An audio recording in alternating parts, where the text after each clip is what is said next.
Boa noite, pessoal, como é que vocês estão?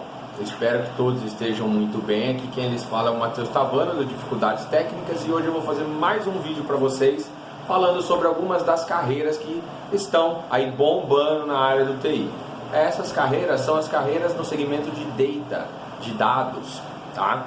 Então aqui eu vou falar para vocês inicialmente a remuneração de 4 dessas carreiras que estão nesse segmento de dados, tá?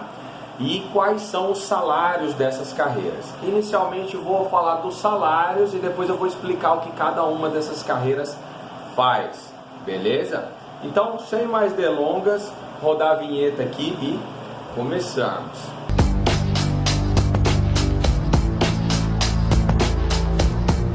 Bom, as 4 carreiras que eu vou falar aqui para vocês são as carreiras de analista de dados, cientista de dados, engenheiro de dados e administrador de banco de dados. Existem outras, mas eu vou abordar essas 4 apenas, tá? E aqui a gente já vai direto para os dados que foram retirados do Glassdoor. A primeira delas é o analista de dados, que ganha em média aqui no Brasil um salário de R$ 4.303. Um salário ok para uma média. Mas se a gente pegar a média dos seniors nessa área, eles chegam a ganhar R$ 8.194. Um salário bem bacana já. E o mais legal é que aqui eu já peguei também os dados que vieram do Indeed, tá? Um site de cargos e sobre RH lá dos Estados Unidos. E a média para um analista de dados lá nos Estados Unidos, nos USA, é de $62.275 por ano. Um salário razoável também, tá? Então, esses foram os salários do analista de dados. Agora, um engenheiro de dados, que já necessita de um conhecimento técnico bem maior. Aqui no Brasil, de acordo com o Glassdoor também, eles ganham em média R$ 7.555. Uma pauladinha. O sênior dessa área ganha em média R$ 11.468. Lembrando, pessoal, que júnior, pleno e sênior são as divisões mais comuns dentro das carreiras corporativas. Não é a única metodologia de divisão, mas é a mais comum, tá? E a maior parte das empresas utiliza essa sistemática para dividir as carreiras dentro da corporação, beleza? E aqui a gente tem também o salário dos Estados Unidos, que aqui, de acordo com os meus dados do Indeed, batem $116.753 por ano, uma quantia bem bacana também. Olha só, não é pouca grana, hein, pessoal? O cientista de dados agora, de acordo com o Glassdoor, aqui no Brasil, a média salarial deles é R$ 7.256, uma quantia expressiva também. O sênior, em média, bate 12.165. E lá nos Estados Unidos, também de acordo com o Indeed, eles chegam a ganhar $98.000 por ano. Pessoal, preciso dizer aqui para vocês que existe um dado aqui que é um pouco estranho. Geralmente o cientista de dados e o engenheiro de dados possuem uma remuneração bem similar, porque são cargos de uma competência técnica estratosférica. Você precisa ser uma pessoa extremamente competente, que domina várias tecnologias, domina modelos teóricos, estatísticos, enfim, o conteúdo que você precisa saber é muito alto, é muito elevado, então você precisa ser muito estudado, muito notório no seu ramo de atuação. Então, esses dados aqui, essa divergência entre engenheiro de dados e cientista de dados, tá um pouco estranho, tá? Mas esses são os dados que foram fornecidos a mim pelo Indeed lá dos Estados Unidos. Eu diria aqui que empresas grandes como Google, Facebook, Uber, enfim, essas empresas, um cientista de dados chega a ganhar facilmente, em média, aí, uns $140.000 por ano. E o engenheiro de dados a mesma coisa, beleza?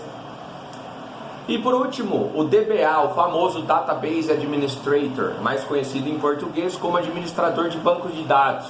Esse indivíduo aqui no Brasil ganha em média R$ 7.033. O sênior dessa profissão aqui no Brasil ganha em média R$ 10.877, que também é um valor bem elevado. Olha como são bacanas essas remunerações, pessoal. Quem trabalha com TI com afinco consegue chegar nessas profissões. As duas mais difíceis aí é o engenheiro de dados e cientista de dados, porque você pode pôr aí muitos anos de estudo aí para conseguir lograr um trampo top nessa área. Mas para entrar como analista de dados, é um caminho aí para o cientista de dados ou o próprio engenheiro de dados, beleza? E por último, o salário nos Estados Unidos do DBA, do Database Administrator, né, o administrador de banco de dados, que é 86.796 dólares por ano. Também um salário bacana. E agora eu vou falar para vocês o que cada uma dessas profissões faz. O primeiro deles é o analista de dados. Digamos que é a profissão de entrada nesse ramo de dados aí, tá? O analista de dados, pessoal, a sua principal função vai ser manter, organizar, observar e criar visualização com os esquemas de dados que já estão construídos. A sua função é utilizar o seu conhecimento, que deve ter um conhecimento estatístico básico, uma capacidade analítica boa para trabalhar na área, um conhecimento em alguma linguagem de programação como o Python também é relevante nessa área, e o domínio de alguns softwares de visualização de dados, como Tableau, Power BI e outros, e o próprio Excel, tá? Esse indivíduo vai trabalhar com métricas que são chamadas comumente no ramo corporativo de KPIs, ou mais recentemente OKRs, né? Que são métricas que ajudam a empresa a obter os seus resultados e medir se de fato os seus projetos estão ou não dando certo. Então esse analista de dados é a pessoa que, como o próprio nome diz, vai analisar dados, criar métricas, observar os insights e trazer valor para a empresa através dessas sistemáticas, certo? O segundo indivíduo aqui, também relevante, é o cientista de dados. O cientista de dados já precisa de um conhecimento bem acima do analista de dados. Ele deve possuir conhecimentos em estatística avançada, conhecimentos, via de regra, um pouco de conhecimento em machine learning, inteligência artificial, alguns casos modelos de deep learning.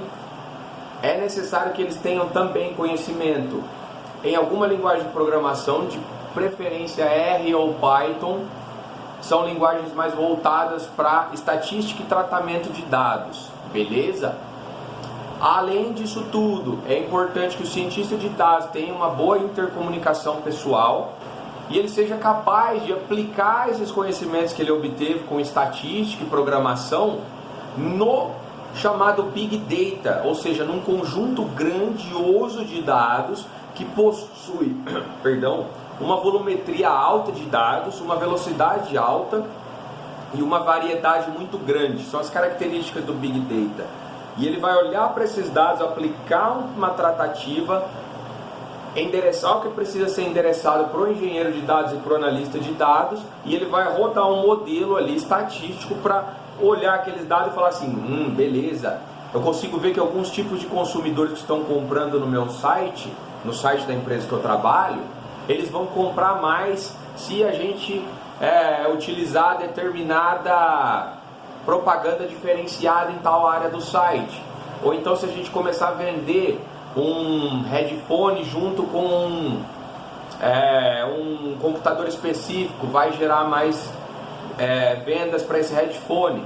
Enfim, ele consegue observar os dados estatísticos e realizar inferências com esses dados estatísticos e modelos e fazer com que a empresa faça um produto melhor, venda mais, identifique soluções para o negócio e crie produtos que façam lá no final do dia gerar mais lucro para a empresa, gerando mais vendas, por exemplo, certo? Aí nós temos também o engenheiro de dados, que diferentemente do cientista de dados que observa para aquele dado e tira uma conclusão, aplica um modelo e tira valor daquilo e endereça para os demais da equipe, o engenheiro de dados, ele é o responsável por criar toda a engenharia dos dados que estão sendo trabalhados pelo restante da equipe. É muito comum você ter uma aplicação em produção que está ligada a um banco de dados. Essa aplicação necessitará vai precisar manipular os dados no banco de dados frequentemente. No entanto, quando for necessário visualizar, pegar aqueles dados e trabalhá-los, nem sempre você pode ir lá no banco de dados e fazer a extração via query tradicional, porque boa parte dessas aplicações são sensíveis e também para não sobrecarregar o banco de dados ou gerar brechas de segurança.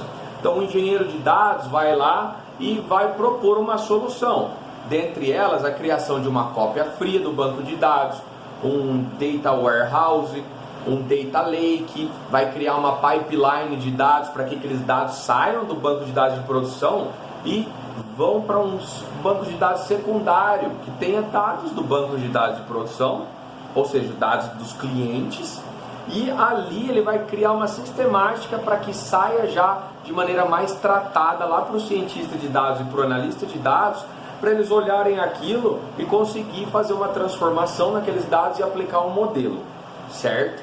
Então o engenheiro de dados ele precisa de um notório conhecimento técnico, de preferência pesado em banco de dados, tanto SQL quanto NoSQL, né? Que são os bancos de dados estruturados quanto não estruturados. Ele precisa ter conhecimento notório em uma ou mais linguagens de programação. Geralmente os engenheiros de dados têm conhecimento em Java, mas pode ser outras linguagens também.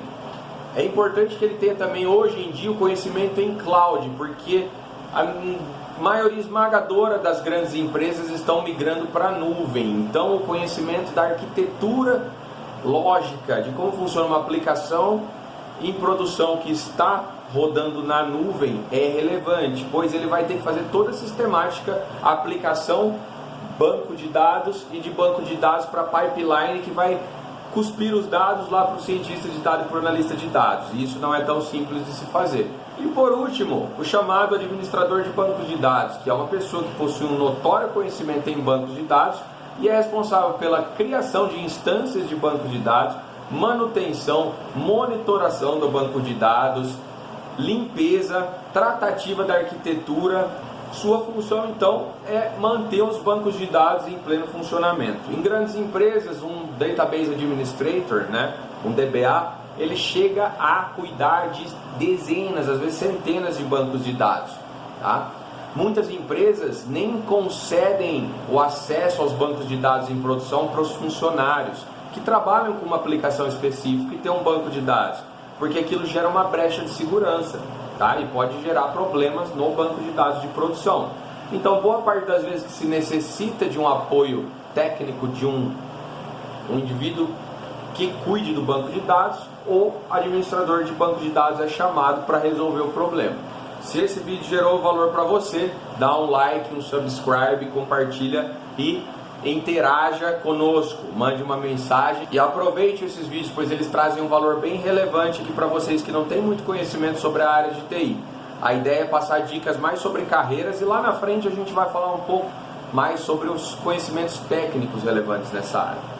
Até porque nessa área nós temos um batalhão de autodidatas. Então aqueles que querem se desenvolver nessa área vão procurar cursos online no YouTube e sites de plataformas pagas para se desenvolver. E eu tenho certeza que se você está estudando firme e também utilizando algumas das dicas do canal, vocês vão conseguir chegar lá em um tempo bem curto.